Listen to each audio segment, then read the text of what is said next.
Bonjour et bienvenue. Dans cette vidéo, on va simplement présenter le dernier paragraphe de la fonction exponentielle. Donc il est très court, il n'y a pas grand-chose.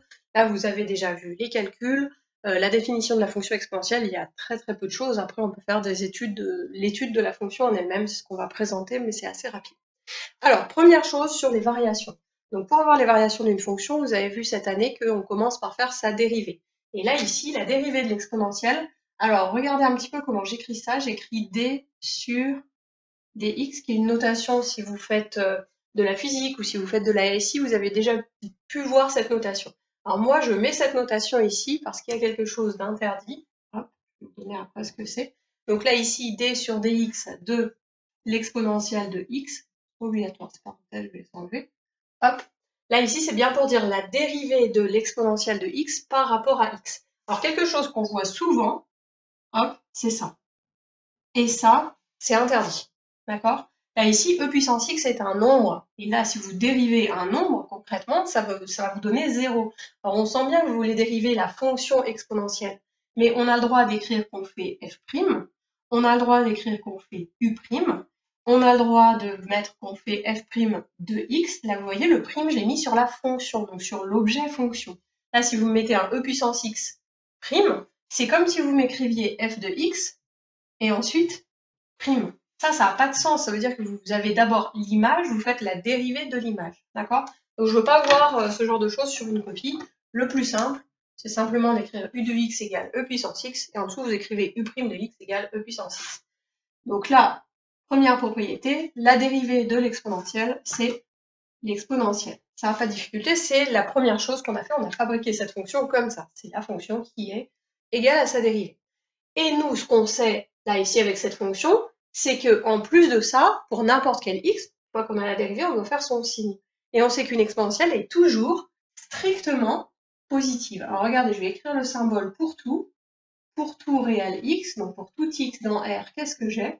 J'ai l'exponentielle de x qui est toujours strictement positive. Donc si elle est toujours strictement positive, ça veut dire que ma dérivée est toujours strictement positive. Donc si ma dérivée est toujours strictement positive, ça veut dire que l'exponentielle, je ne sais pas si vous avez la place de le mettre en entier, mais elle va être strictement, si vous avez la place, est strictement croissante sur R. D'accord? Et ça, c'est super important, propriété, mais en même temps, on n'avait pas trop de mal à l'imaginer quand on voit la courbe qui commence là comme ça et puis qui après augmente de façon exponentielle. C'est de là que va venir le mot. Bah, on n'a pas de souci à imaginer que c'est strictement croissant sur R, bien sûr, ça va toujours augmenter.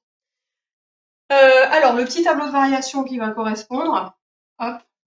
Donc votre tableau de variation, vous êtes défini sur R tout entier, même si elle est strictement positive, les x, ils peuvent valoir n'importe quoi, des nombres positifs, des nombres négatifs, donc de moins l'infini à plus l'infini. La dérivée, donc là ici, si vous n'êtes pas sûr, là, vous avez peur de ne pas vous en souvenir, vous mettez bien, cette ligne-là, ça correspond au signe de la dérivée. D'accord? C'est pas exponentielle de x, c'est pas la fonction qu'on étudie. Le signe de la dérivée, on vient de voir, elle est toujours strictement positive. Elle ne vaut jamais 0. Une exponentielle ne peut pas être égale à 0. Et en dessous, on va mettre la fonction. Donc la fonction, c'est l'exponentielle. Cette fois-ci, en dessous, on va mettre les variations de l'exponentielle. Donc variation de l'exponentielle. Et si la dérivée est strictement positive, ça veut dire que toutes les tangentes vont avoir tendance à monter. Donc la fonction va être strictement croissante, comme ça. Donc là, au bout, on ne met rien du tout, parce que pour le moment, on n'a pas les outils pour le faire. D'accord? Mais elle va rester toujours au-dessus de l'axe-abscisse parce qu'on a quelque chose de strictement positif. Voilà. Alors vous avez la courbe qui est représentée juste à côté, avec donc l'exponentielle qui augmente. Les valeurs particulières, l'exponentielle de 0, ça fait 1, l'exponentielle de 1, ça fait E. Et on a 2-3 petites choses particulières. Alors, qu'est-ce qu'on va avoir? Je vais faire la courbe pour expliquer. Donc, strictement positif, ça ne sert à rien que je fasse en dessous de l'axe-abscisse. Hop, je vais faire ma courbe comme ça, qui augmente de façon exponentielle, qui passe par 1, et l'exponentielle de 1, ça donne E. à peu près 2,7. Mon dessin est pas top, mais c'est pas grave. Alors, qu'est-ce qu'on peut voir avec ce graphique assez rapidement? C'est que si on a ça vient du fait qu'elle est strictement croissante. Hein. Vu qu'elle est strictement croissante, si j'ai deux images, là ici, qui sont égales, d'accord? J'ai une exponentielle de x qui est égale à une exponentielle de y, j'ai deux images qui sont les mêmes, bah, j'ai pas le choix, j'ai qu'un seul antécédent.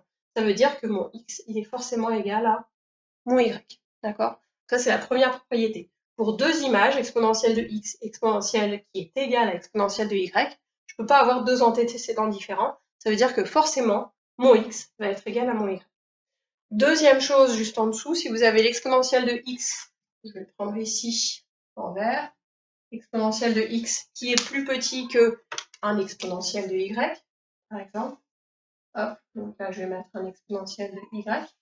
Si mon exponentiel de x est plus petit que mon exponentiel de y, à ce moment-là, le x, qui sera l'antécédent ici, bah, vu que j'ai été en dessous, là, ici, entre les deux, si je veux arriver au-dessus, il va falloir que j'ai avancé.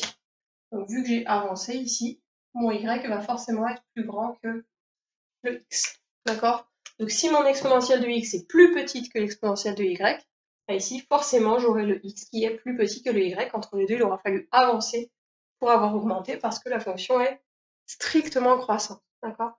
Donc là, concrètement, après, dans les exercices, on a tendance à oublier la justification. Si vous avez exponentielle de x égale exponentielle de y, en fait, vous pouvez simplement simplifier par e des deux côtés. Alors, on fait attention, on ne peut le faire que si c'est une exponentielle à gauche, une exponentielle à droite. Si jamais j'ai un moins là, ça ne fonctionne plus. D'accord? Si j'ai un 2, ça ne fonctionne plus. Il faut avoir exponentielle de quelque chose égale exponentielle de quelque chose. Alors, un petit exemple peut-être pour vous montrer à quoi ça correspond. Si vous avez exponentielle de 2x est égale à exponentielle de 3x moins 1, par exemple, là ici, qu'est-ce que je peux faire pour résoudre cette équation? Eh bien, je peux enlever les exponentielles à gauche et à droite, c'est équivalent, vous verrez l'année prochaine pourquoi, et ça fait 2x est égal à 3x moins 1. J'ai simplement le droit d'enlever les exponentielles des deux côtés, et après on se retrouve avec une équation qu'on résout comme d'habitude. D'accord? On n'a plus de puissance. Vous pouvez faire la même chose si jamais c'est un symbole inférieur. Hop. Si c'est un symbole inférieur, eh bien je conserve le sens et je laisse inférieur, j'enlève les exponentielles. Je le redis, si vous avez un moins devant, on ne peut pas. Si vous avez un 2 devant, on ne peut pas. Et à ce moment-là, il faut faire d'autres astuces, peut-être factoriser, peut-être autre chose. Voilà. Alors, petit théorème, le dernier de la leçon, qui vous est donné, qui vous dit que si vous avez une fonction u est égale à ax plus b, donc là on va reparler des fonctions composées, à ce moment-là, la dérivée de e puissance u, comme ça, la dérivée de e puissance u, ça va être, alors si vous vous souvenez un petit peu, on avait dérivé les fonctions de la forme g de ax plus b, j'espère que vous vous souvenez, et la dérivée de cette chose-là, quand on dérivait ça, ça donnait a fois, je crois que j'avais mis mx plus b, mais c'est pareil, a fois g' de ax plus b. Donc on dérive la fonction comme si de rien n'était, mais vu qu'on avait une fonction à l'intérieur d'une fonction, eh ben on n'oublie pas de mettre le coefficient directeur devant.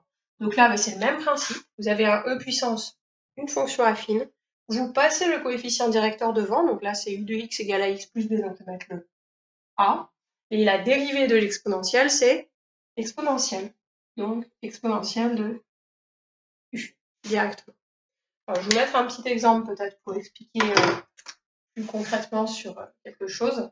Donc si je vous donne f de x qui est égal à e puissance 3x moins 1, là c'est pas la fonction exponentielle, hein, d'accord? C'est une fonction exponentielle avec une fonction affine à l'intérieur de l'exponentielle. Donc on a composé. J'ai composé l'exponentielle avec une fonction affine. Quand je dérive ça, je fais très attention, la dérivée de l'exponentielle, c'est l'exponentielle, ça ne change pas, mais là-dedans j'ai une fonction affine.